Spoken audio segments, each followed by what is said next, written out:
ladies and gentlemen. I've been particularly looking forward to this swim for some time now, so thank you very much for coming. As Matt said, no one likes a speech where something goes on and on forever, but brace yourselves, because this is going to be a long one. Before we go any further, I'd just like to say congratulations to Andrea from the Drayton Manor Hotel Administration Department. She has won the sweepstake for first groom's tears. It was 0.03 seconds.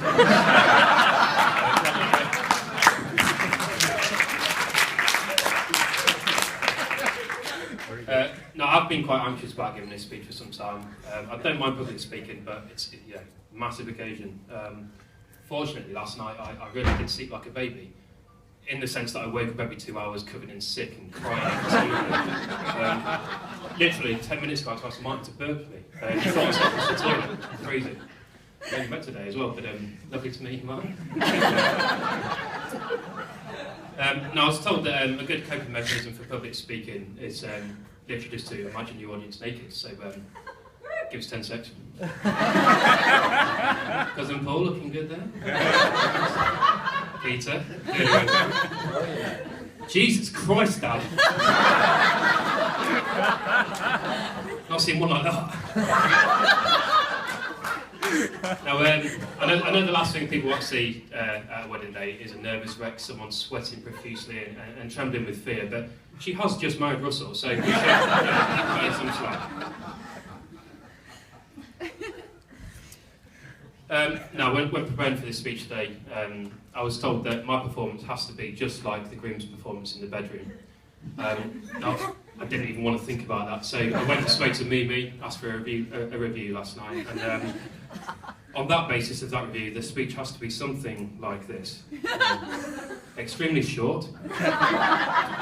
One person must feel extremely awkward throughout. It's also got a curve slightly to the left, so I'm not quite sure how we're going to deal with that one, but okay, so my name's Jonathan. If you haven't guessed already, I'm the best man, which is an official title and therefore official recognition that I am better than Russell. But ultimately, he has married Mimi today, and so there is only one best man in this room today, and that is my brother. Obviously, it is a formal occasion, so if I could ask from this point forward, instead of Jonathan, or John as some of you might call me, if you could stick to my full name, which is Jonathan, would you like a drink? And couple of ground rules from the manager. When you give me a standing ovation at the end, if you could please make sure you keep the noise below 80 decibels. There are people in the rooms. Also, for the standing ovation, please feel free to stand on the chairs, but just stay off the tables.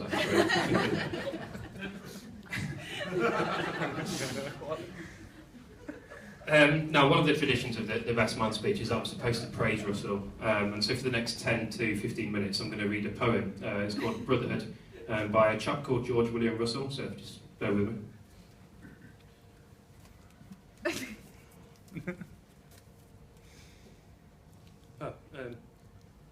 Dear Jonathan, when the coast is clear, meet me in room 319, big boy, love and kisses. Maybe. That's a bit awkward, isn't it? 319. Doesn't really feel like time for a poem now. Let's go back to my brother. So I've known Russell all my life. We actually first met in the 1980s. I can only imagine how he must be feeling today. I mean, how does something as important as getting married manifest itself as someone whose only experience of reality is that awkward moment where the Xbox is just saying loading?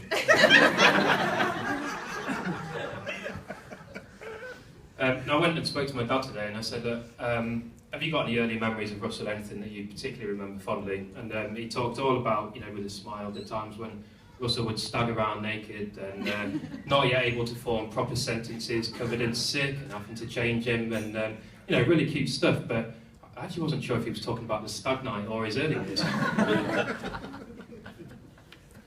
But I must be a little serious today. Obviously, I'm joking around. It has been a wonderful day seeing my big brother get married, and a very emotional day for everyone too. Literally, even the cake's in tears. Too much. It's going to be a long speech. before I go any further, a little bit of seriousness. I've got to say thank you very much to Tanya, the maid of honour today. She looks absolutely beautiful. Tanya, you've been fantastic. You've got Mimi here, cool as a cucumber, extremely calm, and the amount of effort that you've put in today has been much appreciated by all of us here. So, ladies and gents, if I can just ask you to raise your glasses for a toast, please. To Tanya, maid of honour. To Tanya.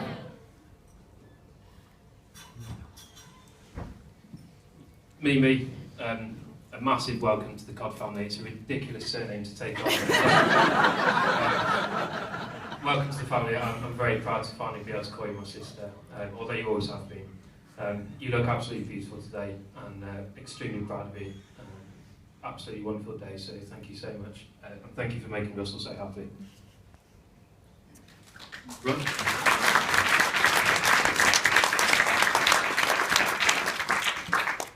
Back to Russell. Russell has scrubbed up well. I'm a bit disappointed that he copied my outfit, but not bad though actually for a guy who the only thing he's ever really cleaned is his internet history. And of course a massive thanks to Drayton Manor Hotel. I can honestly say, Martin, thanks to you and all your staff, Mimi and Russell will forever be in your debt for what is a wonderful day. And the rest of us will be in your debt. Have you seen the price of a pint in there? It's crazy. So, the wonderful couple. When they first met, you know, it was love at first sight, pure and simple. Mimi was pure, Russell was simple.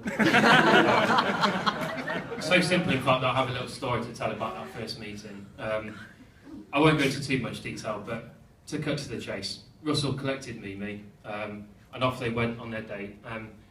Just before they got in the car, did all the usual pleasant exchanges and everything. Lovely to see you, you look fine. Can't wait to a wonderful night with you. You can, you know, awkward. But they got in the car. Russell starts driving along. 5 seconds in, he turns to her, hands on the wheel. Don't worry, I'm not going to kill you. True story. And then laughs manically. Don't worry, I'm not going to kill you. How do you get from that to marriage? She knew she said that. Yeah.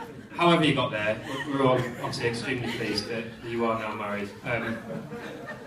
It has been lovely to see you all, to see you both looking into each other's eyes today. Pure love between you.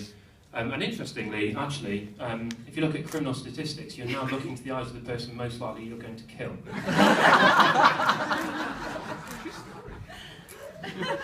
The seating plan, what a nose, eh?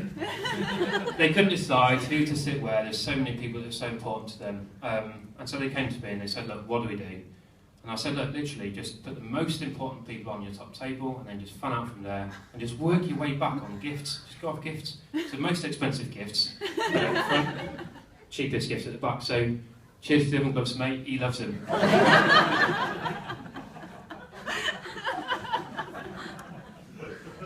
I hope no one bought oven gloves, that's really awkward. No, so this has been a fantastic day, but as best man, I've got to say, you do get to see behind the scenes. I was flitting between Russell and Mimi's room this morning. Lipstick flying everywhere, kissy fits, mascara on the floor, crying. Luckily, Mimi was well behaved, but Russell... Grandma, I'm so sorry for this no squid. Now, one of the biggest dramas was the theme. As you can see, so much effort has gone into the stuff they've prepared today, but they spent a long time thinking about what theme are we going to have. And again, they came to me because they just could not decide whether it was colour, you know, topic. So I said, look, just go for peacocks, it's obvious. They looked at me and they went, peacocks? Why would you go for a theme of peacocks? And I went, well, it's simple, isn't it? It's two things that you both love. Mimi loves peas, Russell loves... And Russell loves peacocks. Dirty. So that's imagining Dad naked, check. Insinuating my brother is a closet homosexual, check. Speech is going well, cool. I'll get a clip around here, I love Grandma for that one.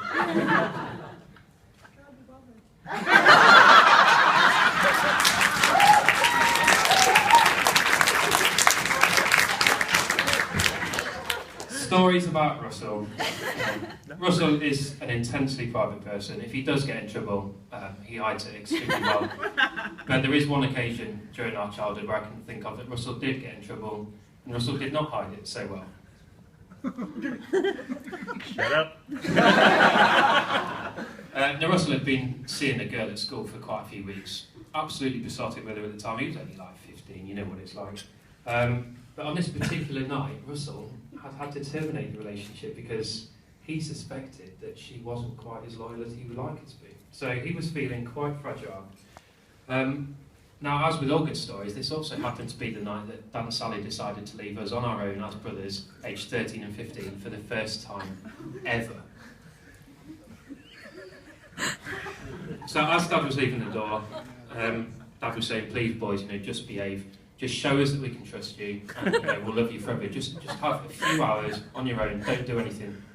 So with all that trust hanging over us, all that teenage angst built up, the night actually started pretty well. I was in my room, he was in his, and that's where the fun started. I walked into the bathroom. Now, anyone in that knows Sally knows that she runs a very tight ship. And I don't bring this up to be vulgar, we've all just eaten, but one of the cardinal sins when you're growing up with two young boys is weeing on the seat. Big no-no. I walked into the bathroom to discover wee on the seat. No, I knew it wasn't me. I was not going to clean it up at the age of 13. So I very politely and maturely informed Russell of his misdemeanour. Russell denied the charge, also formally, and politely declined to clean it up. I, very calmly and professionally, I think, then told him that I would inform Sally, laughed at him for the demise of his relationship, and as an afterthought, implied that he was in a secret physical relationship with one of his best friends, Alistair. Not the exact words I used.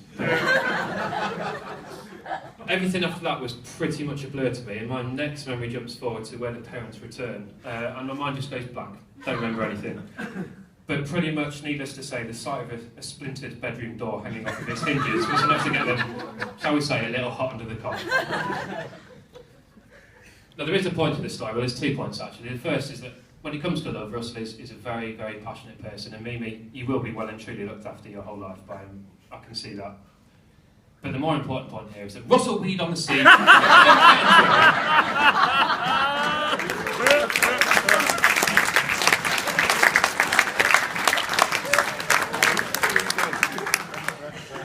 Now, like most brothers growing up, there was a lot of sibling rivalry, a lot of arguments.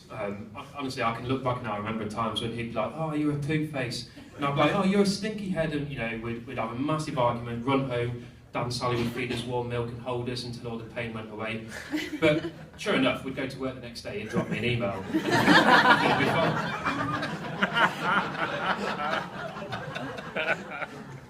What else can I tell you about my big brother? He's well read, he's done all 45 of the Mr. Men books, cover to cover. Boffin. As a child, he was completely obsessed with the dance, the hokey cokey. Sometimes you'd walk into the living room and see him be putting his left foot in, his left foot out, in, out, shake it all about. But luckily he's grown up and turned himself around, and that's what it's all about.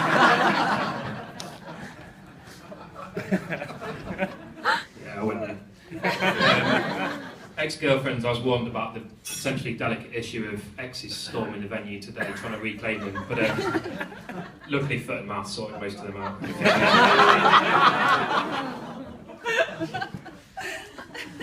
I did try and turn up as many stories as I could on Russell, but he is pretty squeaky clean. He's led a very sheltered life, or even though he hides it well. I spoke to his friends, nothing but praise for him, spoke to some of his colleagues, and I actually thought he worked in IT, but I think he's some kind of financial guru, because they all said he was like a first-class banker. I think that's he is a genuinely lovely guy, however you know my brother. And because I have so few stories to spill, I've actually come up with a few facts about 1983, which was the year that my big brother was born. A great year, and I wanted to see what was good about it. Number 1, unemployment stood at a record high of 3.24 million. Wheel clamps. Wheel clamps were introduced as a means of combating illegal parking in the UK. Number 3, a certain Margaret Thatcher won a landslide victory with a majority of 144 seats in a general election. year though. On a more positive note, 1983 did see the advent of the £1 coin, also the compact disc or CD, and best of all, Bob Holness's show Blockbusters, absolute classic.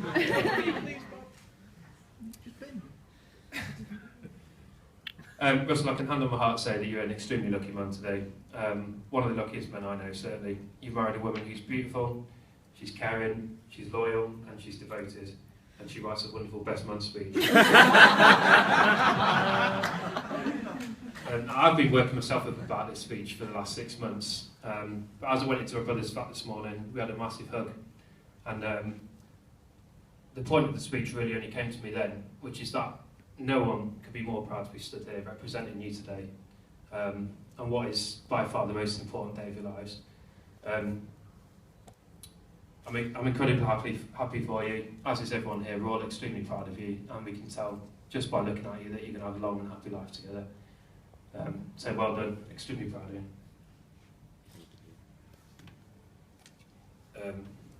Lastly, getting the soft bit, obviously, I've got to get it out. You're my big brother, I love you, and I'll always be proud to be your little brother. And a thought we should all bear in mind today is that marriage is not about finding someone that you can live with, it's about finding someone that you simply cannot live without. And so, ladies and gents, can I ask you to please be upstanding?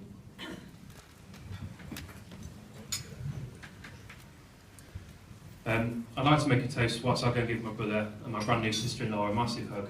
So please raise your glasses and make loads of noise for them. To love, to laughter, and to a happy ever after. Mr. and Mrs. Codd.